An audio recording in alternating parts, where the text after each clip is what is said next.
Welcome back to Desk Careers and Dubai English Speaking College. We are back on the road for another incredible spotlight. Today we are welcoming PAVANITO, who is an incredible mentor, director, and an entrepreneur. Today's spotlight is dedicated to all of our BTech Enterprise students and any of our students really considering life as an entrepreneur. If you are, this one is definitely a must-watch. Welcome, PAVANITO. I'm so excited to finally meet you. Thank you for having me. What a pleasure to have you here today and to be introduced to the community in which you are inspiring so many with your products, your brand, and with your entrepreneurial ideas. I want to tap into all of these different areas, but before we do, I love taking guests down memory lane back to when they were younger. Did you always want to be an entrepreneur? Was that something that you thought, when I grow up, I want to do my own thing? Or did it kind of unfold and unwrap as you ventured out into your career journey? I think it was very organic. There was nothing planned, there was nothing pushed on me. So for say I was the last child, third child in the family, so there was very less pressure in sort of all formats, in terms of taking the family lineage forward, or even in terms of career, what my parents wanted me to be. There was no question like that. So most of this was organic, and I just found my calling on the way through. And sometimes that's the best course of action, is to not plan it so stringently. You just let things go with the flow. Totally, and there are entrepreneurs that would be cheering you on right now and hearing you say that. Did you have role models? I think sometimes young people look up to professionals like yourself and think, who helped them? How did you come up with a brand, and not just any brand, a brand with a story? So basic things, I think it all started from Dubai, because if you see today's Dubai, there is a lot more there is a lot more wording, there is a lot more, you can put things in word, in a language, in a context. But if you went back 30 years ago, the 70s and 80s of Dubai, there was a lot of entrepreneurship everywhere around. You had people that were trading fish in there, you had people that were diving into the sea to find pearls, you had people that bought veggies from India on a ship, and it was not so readily available as it is today. You had the whole textile market. So if you look around Dubai, you have the Bank of Baroda building, and there's a wooden market, and that was the very first so-called shopping mall of when there were no malls in Dubai. So I think it all started from here. And then yes, you do have role models, and those are people that you meet in life. I remember going to Bridgend to stay with one of my aunts on a summer holiday, and that was a turning point of life, that I didn't come back from that holiday and I stayed back. In Cardiff, we had a neighbor who would turn used cooking oil into soap. So she would go collecting oil from people that had fried fish or meat or anything into it, and all the used cooking oil was turned into soap and then given away back into the village to people to do laundry or basic washing. So there was no commercial trade, but that was just one kind of a learning experience by just watching her do what she did, of how something that was one person's trash turned back into the other person's treasure. That's inspiring, and I know where this is taking us, but somebody watching this hasn't really picked up on that. So fast forwarding to where we are right now. Now that you're looking back, you're like, Maria, that was a pivotal moment in my life, visiting my aunt and seeing what she can do. When did it click for you? So let's go backwards to when you had to choose that first career. What did you do? Not where did you do it, what did you do, and how did you transition through the multiple careers that you are celebrating today? I landed in India with a degree that back in those days had no relevance. This is in the 90s, so biotech was still not well known, and it was an upcoming field. And the idea was survival. And so that was one learning lesson that Bombay taught me, that it doesn't matter what you're educated and where you start and what you start as long as you're open to exploring different opportunities and career options, they will lap you in. As long as you have talent, as long as you have the willingness to learn and explore, the journey will be very adventurous. So my first stint was with airlines, with aviation.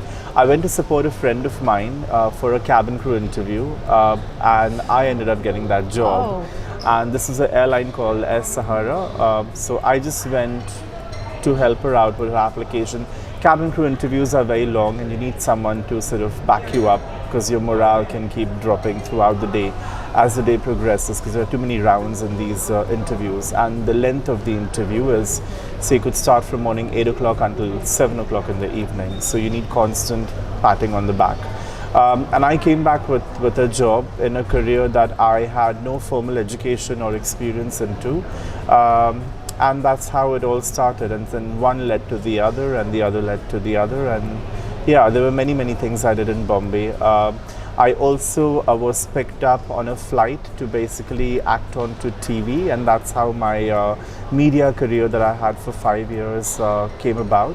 I had no formal qualification into theatre, acting, or even modeling per se, but I think I was just having a good face. Mainly language skills. I speak the local language of Bombay called Marathi. And that's how that opportunity sort of came my way, and I learned on the way through from very little things about how to look into the camera, how to give dialogues. I did a lot of workshops, because once they put their money on you, they do want you to go through some kind of formal training. And so that was the other thing that I did. The third thing that I was always very inclined towards was beauty and wellness. This is something that that also has, I have references of these in my childhood. I always wanted to look after my skin, my hair. I come from a family which is genetically blessed with good skin and hair. So I wanted to do something in Bombay for that. And I saw a gap in Bombay for unisex salons, because when I went, the salon was either a men's salon or a ladies' beauty parlor. There was nothing that was unisex. So I think our generation was the first one to launch unisex salons in Bombay and sort of scale them up. That is brilliant. What I'm taking away from this, and I'm hoping young people watching will as well, you showed up for opportunities, not even expecting that an opportunity would come, but more importantly, when it did, you were open to it. Yes. And you mentioned that you were learning on that journey. So fast forwarding to the entrepreneur that's sitting in front of me right now, what are the skills that your journey taught you that an MBA student will not be learning in a lecture hall? Resilience was one of them. And it's very important, and empathy was the other thing that was very important. You have to be very kind, not just to yourself, but even to your family, as well as those looking around you, judging you, if that's what's the factor that stops people from exploring different opportunities. And most importantly is your confidence. As long as you have confidence in yourself, as long as you believe in what you do, you can always make other people believe in your concept, and that's very important. Dubai teaches you survival, and that's one very important lesson that people can take from this part of the world, is that if you can survive here, you can survive anywhere, because the pace of the city is very fast.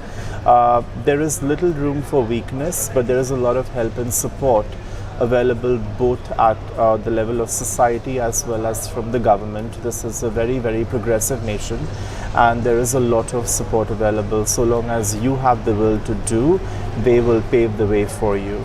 That is so brilliant. So resilience, empathy, curiosity, learning, openness, and being vulnerable but feeling supported through that process as well. Amazing skills to be picking up. Only things you can really celebrate looking back.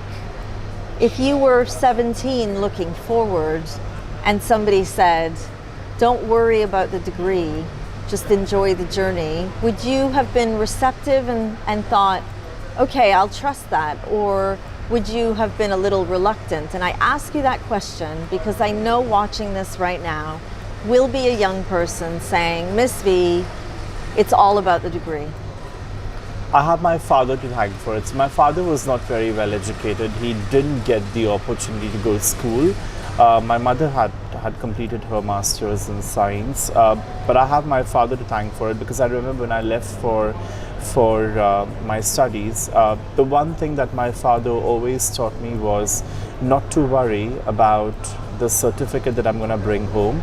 He said, pay more attention to the learning that you will bring from the experience and how you're going to change your method of working or living based on that learning. So he was a man, because I think because he had come from zero and with no formal education, he understood life experience and its importance more than any other person in the family who had gone through a formal degree, because he had done good for himself and his family.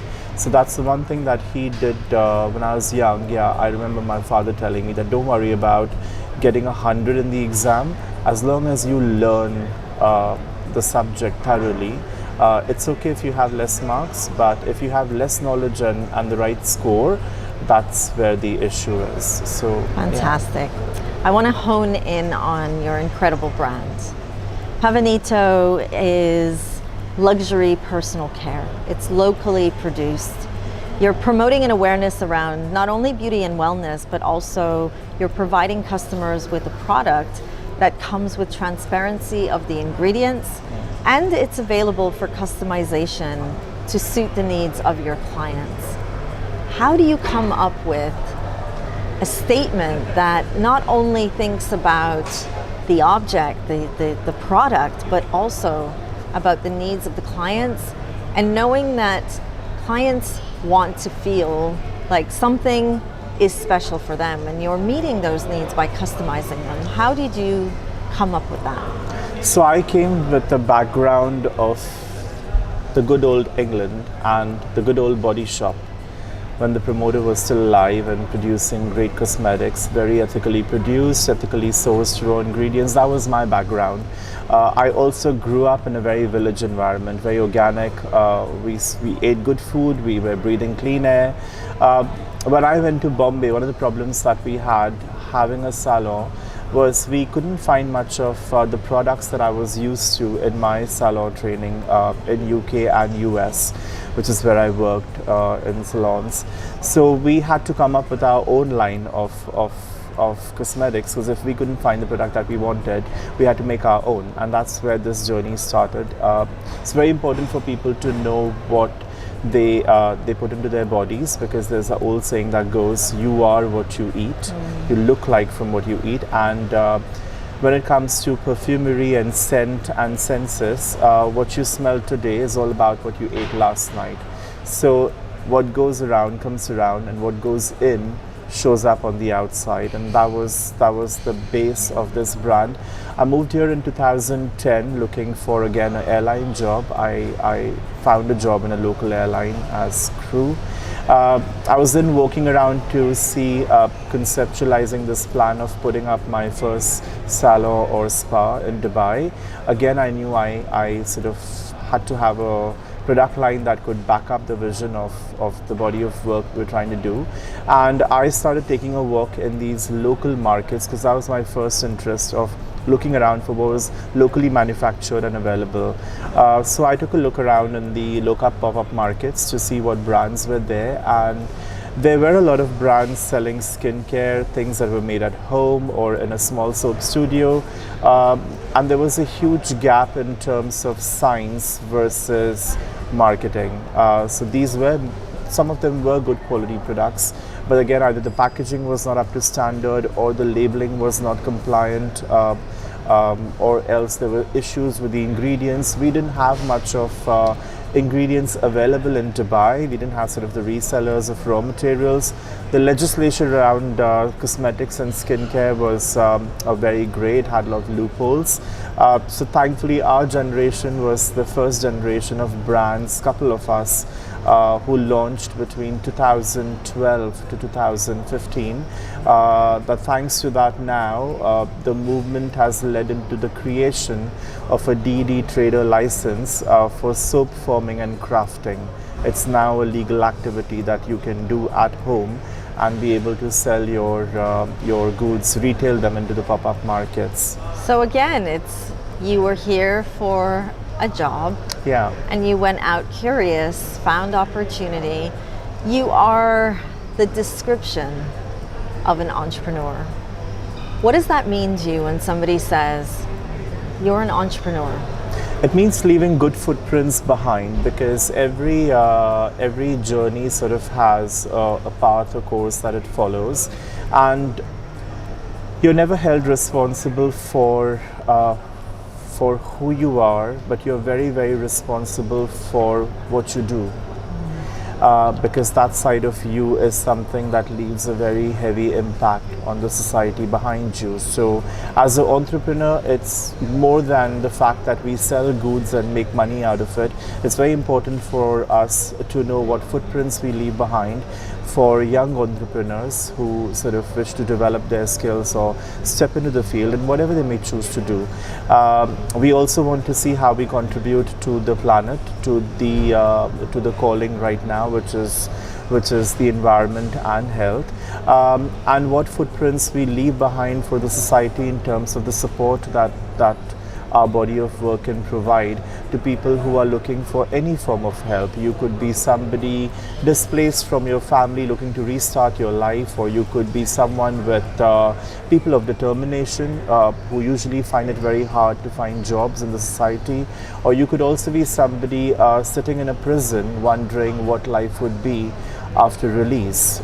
So if there's anything that we can do to leave a strong footprint behind that people from these backgrounds can pick up and move forward in their lives and find opportunities, that would be great. That is what a true entrepreneur in my view is. Brilliant. I could go on asking you so many more questions, but I'm very conscious of our time and bringing this to a close for today.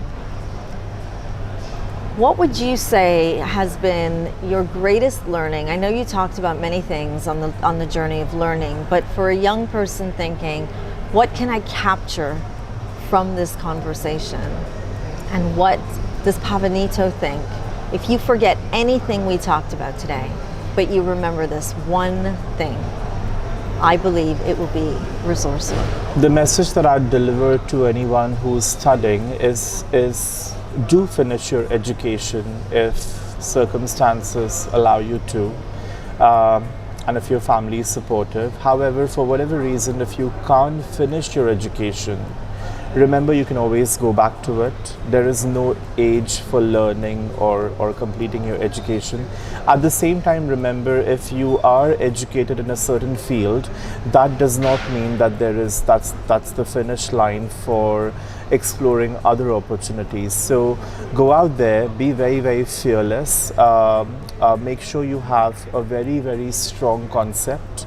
You conceptualize a concept, and as long as you have a story with whatever you do, whatever you choose to do, you'd always find support, and you'd always, it's the universe, that's how the universe works. If you manifest correctly, then you will get what you ask for. And if you're in Dubai, remember the very golden rule: unless you don't ASK, you don't GE10. Unless you don't ASK, you don't GET. Unless you don't ASK, you don't GET. I love that. Unless you don't ASK. you don't GET. I So love ask that. for support. There's a lot of support available. Never be afraid to try of new things, of something that pushes you out of your comfort zone.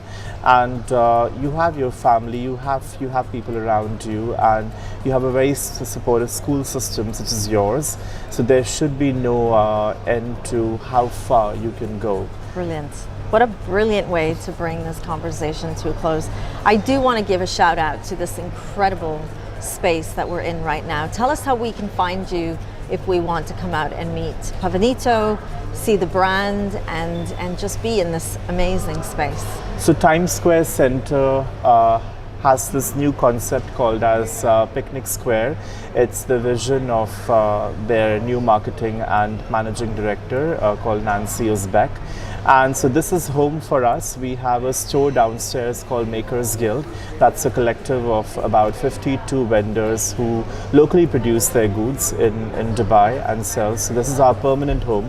This is where you find me. This is also office. This is a new office space that we found ourselves post-COVID, where there is plenty of coffee available, plenty of food options available. They've got the internet, they've got the space. If you are traveling around, then between India, Abu Dhabi, Kuwait and Singapore, you find our presence in form of having a spa as well as retailing our product line. And we're never too difficult to reach out to. You can always shoot us an email.